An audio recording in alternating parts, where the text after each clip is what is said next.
खुलुमबाय स्टुडिअ दं आं राजिब बसुमतारी आरो बे समाव नोंथांमोननि गेजेराव लानानै फैदों फैगौ जा मेट्रिक आनजाद आरो हायार सेकेन्डारि आनजाद बेनि मोनसे बिग आपडेट नंगौ बे समाव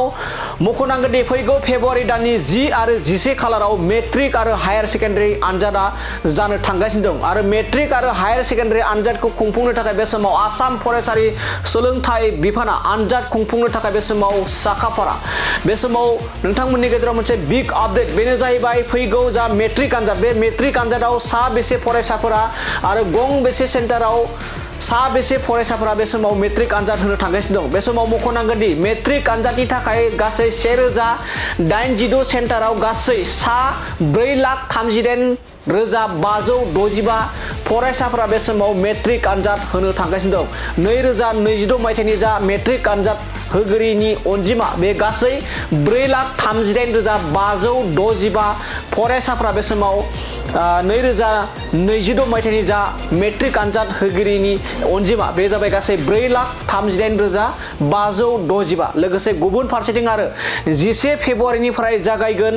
हायार सेकेन्डारि आनजाद बे हायार सेकेन्डारि आनजादाव गासै 821 सेन्टाराव बे हायार सेकेन्डारि आनजादखौ खुंफुंनाय जागोन आरो 821 हायार सेकेन्डारि आनजादनि सेन्टार बे सेन्टाराव गासै फरायसा महरै बेयाव 2026 मायथाइनि हायार सेकेन्डारि आनजादाव होगिरिनि अनजिमाफोरा जाबाय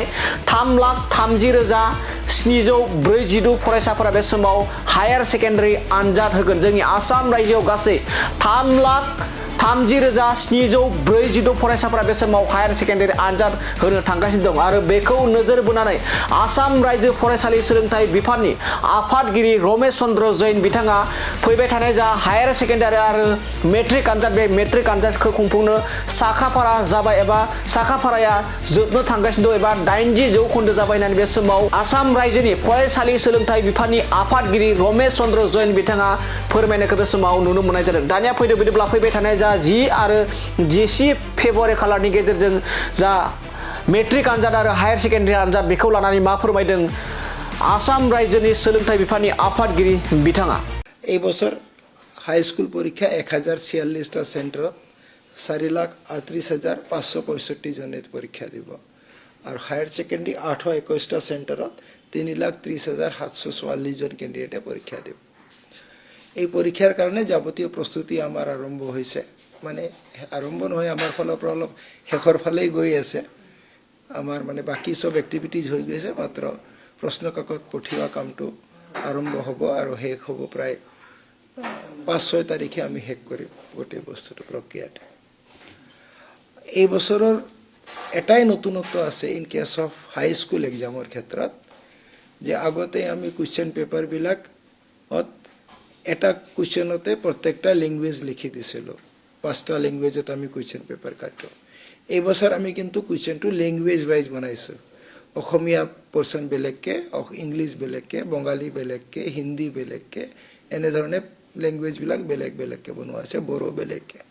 গতিকে যি ষ্টুডেন্টে যেটো ভাষাত পৰীক্ষা দিব তেওঁ নিজৰ ভাষাটো চালেই হৈ যাব এটাই মাত্ৰ নতুনত্ব আছে